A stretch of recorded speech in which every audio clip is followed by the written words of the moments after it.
All this action from the final rounds of the SuperGP Champions Trophy proudly brought to you by Diode and their associate sponsors.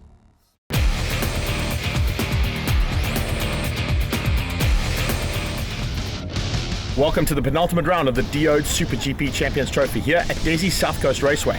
Yesterday, things looked like it was going to be the end of the world. It rained, it poured, it was sickly, and it just didn't look like it was going to be a good weekend's racing. However, as you can see, things are looking good this morning.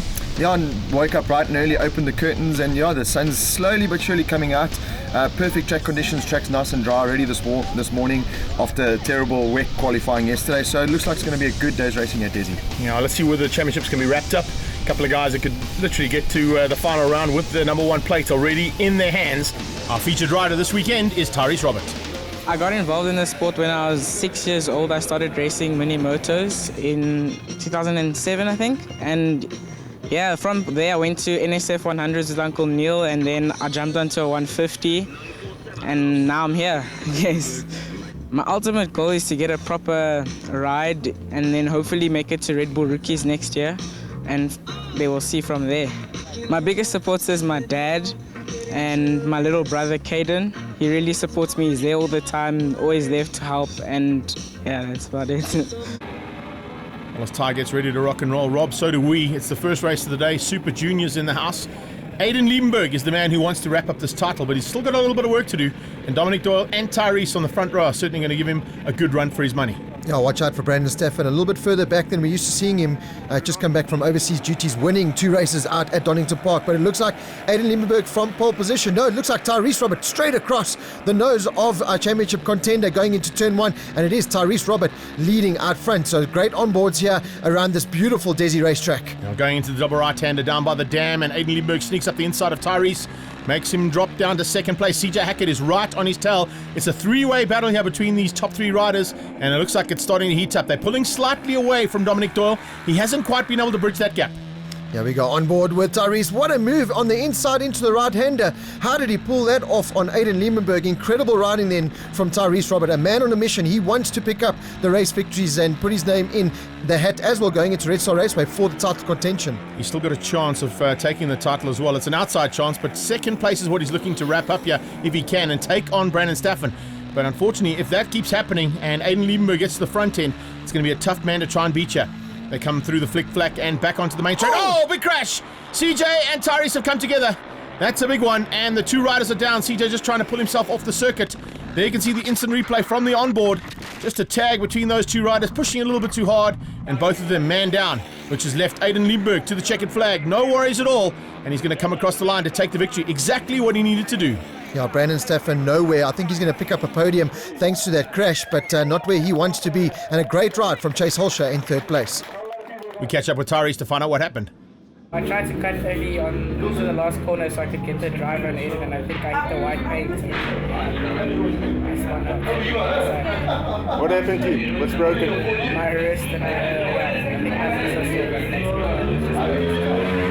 It's a big pity to lose Tyrese, but looks like CJ might have got back on the bike. He got it sorted. Yes, he has, and in fact, he's going to try and outgun them into turn 1. It's Aiden Liebenberg who might get the whole shot, but CJ Hackett already putting pressure on Brandon Staffen, and here we go on board with CJ as they head through turn 1 up to the top end and to the northern loop here at Dezzi's Raceway. It's got Dominic Doyle and Aiden Liebenberg just ahead of him, so much better ride this from Dominic Doyle. Oh, little moment there for CJ. Looks like he either got punted out or just lost the front end of that KTM of his and was forced wide, and through come a lot of the riders. So again, CJ just suffering a little bit here at Dezzi this weekend.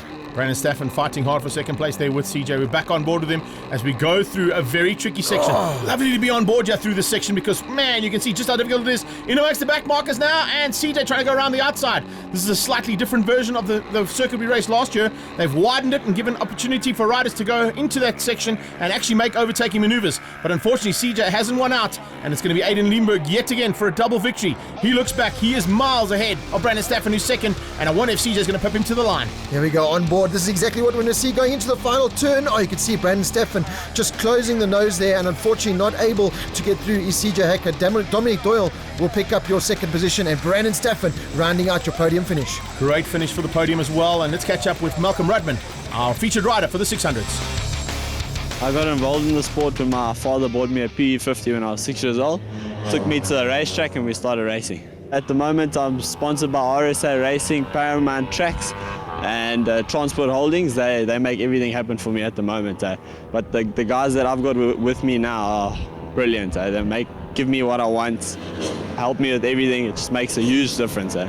What it's like racing a machine like this, it's another feeling you don't get anywhere else. It's like an adrenaline rush, like 100% of the time. You can't compare it to anything. Not even skydiving is the same. My ultimate goal is to end up in World Superbikes and become a Superbike champion. Let's concentrate on what we can do here at your home track. Malcolm Rudman heading down there, both Blaze Baker and Rudman on the front row, and looking forward to a great dice. But this man, Adolf Bossov, has got it all to do this weekend, trying to wrap up the SA title before we get to the final round at Red Star. Yeah, he's got two very hungry local chargers on his tail, and a great start there from the Suzuki rider. Blaze Baker looks like he's going to hold shot into turn one. Watch out for Adolf Bossov on the inside. Yep, he makes a move on Rudman, so Bossov in a KZN sandwich. Now Rudman coming from the second row.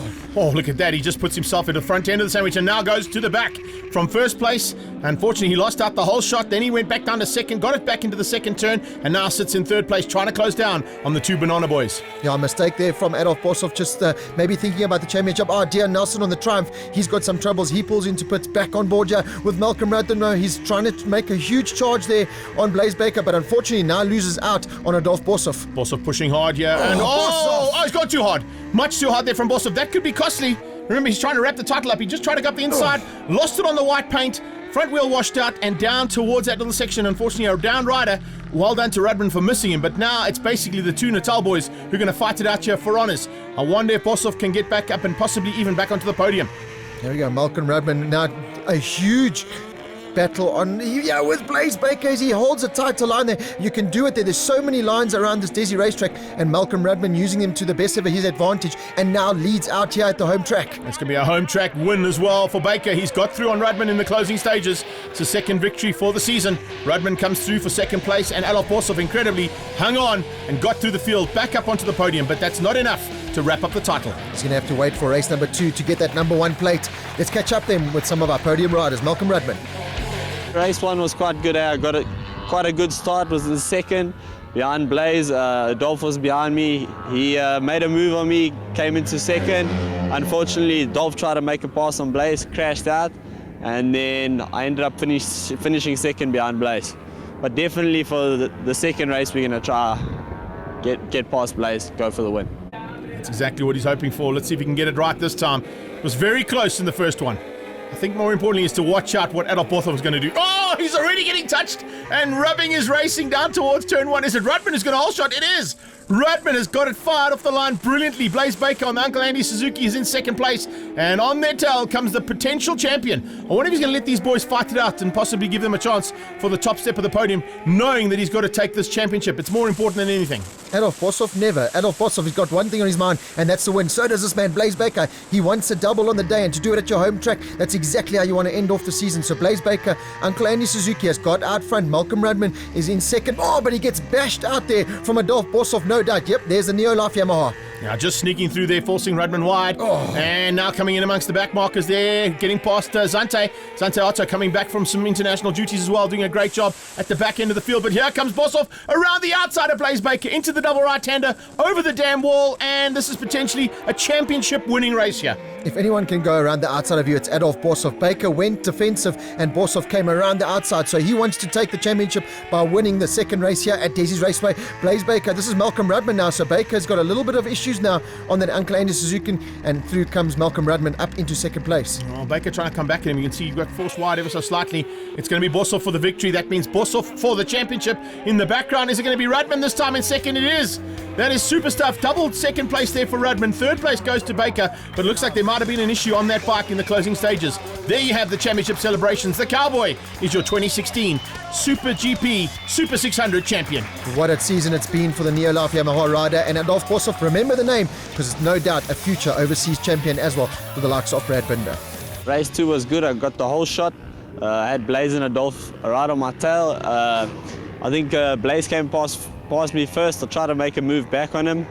I was having a bit of difficulties with the bike, but nothing we couldn't work around. And then I think Adolf came through. Blaze and I fought it out. I got the better of him at the end of the day and finished second in that race. Our featured SuperGP rider, Matthew Scholz. I started riding on a Pee-wee 50. I went to my friend's house when I was about 7, and then, hopped on, and I absolutely, loved the feeling of riding the bike and twisting the throttle. And then, I just asked my dad if he could buy me one from there, and then, obviously things just escalated, and I went on to the 65, 85, and then went to Supermoto when I was about 13. And then I moved on to the full circuit racing when I was about 14. Went on to the 125, and then I haven't looked back since. I'm now 24 and carrying on, and hopefully there'll be plenty more years for me to race. The ultimate goal for me would obviously be to end up in the Moto GP, but right now I'm going to be heading off to the stateside, and for me that's a really good championship, and I wouldn't mind ending off my career there. But obviously the World Championship is the ultimate goal, and hopefully one day I'd like to end up there. We know he's going to go far, there's no doubt about it, but he's still got to wrap things up here in the South African Championship, and it's not anywhere close to being done. It's pretty much a two-way battle. Two Yamahas at the front end of the field are going to be the ones to watch out for. Clint has to do it all together today, and Matthew Scholz at his home track, although he's not really from the south coast, he's from the north coast, but Natal is where he's born and bred, and he's certainly looking pretty tasty as they head up to turn 2. This is exactly what he didn't want to see, though. Clint with a number 1 plate out front. A great start there from Brent Herron. Lance Isaacs on the BMW from the front row of the grid. Nowhere. Terrible start. And even look at that. Greg Calderes and Michael White also further down the field. But here comes the big green machine. Has incredible pace in the dry conditions here the whole weekend. So watch out for Greg Calderes. Now, you heard us at the top of the show saying how wet it got yesterday. It's now all sorted out. And in fact, the man who was on the front row, Gareth Laverick, taking a little bit of strain now in the dry conditions. Not quite the same conditions he was able to get onto the front row yesterday in qualifying, but he's certainly in with a shot here, as is Magic Mike. Magic Michael White slowly but surely closing in and possibly going to be on the podium. Yeah, Clint takes the overall win then ahead of Matty Scholz, but that's exactly what Scholz needs. He just needs those 20 points in his charge for the title. Clint limping onto the top step of the podium. And Greg Calderes on the third step on the Kawasaki. I think I was down in third. I managed to get up to second place early on, and Seller's pace was pretty hard to up front. He managed to open up a gap, and then we sort of hit the halfway point, and I started catching him slightly, but then unfortunately I caught one of the lappers, and I got held up slightly, and he managed to open up the gap. But second place, I couldn't be happier. Still unbeaten in the Masters, Lance Isaacs ahead of Hendrik de Bruin and Ferdinand Frederick in third. Laverick on pole this time. Is he going to be able to get the drop? It's a good start from Laverick. He may even get the whole shot. Could be a perfect weekend for him. If he can get the whole shot, he'll be ecstatic for the Hygienica team. But no, around the outside goes the championship contender. And it's Seller, who I think who's outgunned everybody as they head up towards turn 2. Up the inside, it was Brent Herron pushing hard. We're on board here with Matthew Scholz as they go down into this very tricky, almost corkscrew-esque type corner. And as they come out of there, it is Scholz who's in fourth place, in fact. He's moved up now, up into second. He's got through on Laverick. And here comes Magic Mike. He's sitting just behind Laverick there. Great battle right the way through. You got to feel sorry for Greg Calderes. He's literally sandwiched and surrounded by Yamaha R1 machines, but doing a good job now. He's trying to get onto the back wheel here of Brent Herron. He's going to try and get the drive onto the front straight. Incredible drive there from the Kawasaki rider. Can he make the move on Brent Herron though? And Matthew Scholz, again, doing what he needs to do, picking up another podium finish, taking the title to Red Star Raceway. Timber Khumalo on the inside of Etienne Nelson. Well, that's one way to get past. Etienne sat up and went, what happened there? Who was that? That was the Chief, sneaking through on you on the inside. Checkered flag is out. Great ride from Scholz. It's double second place, double victory for Seller. That takes the title to Red Star. And well, congratulations to Aiden Lindberg, who also gets the Motul Rider of the Day.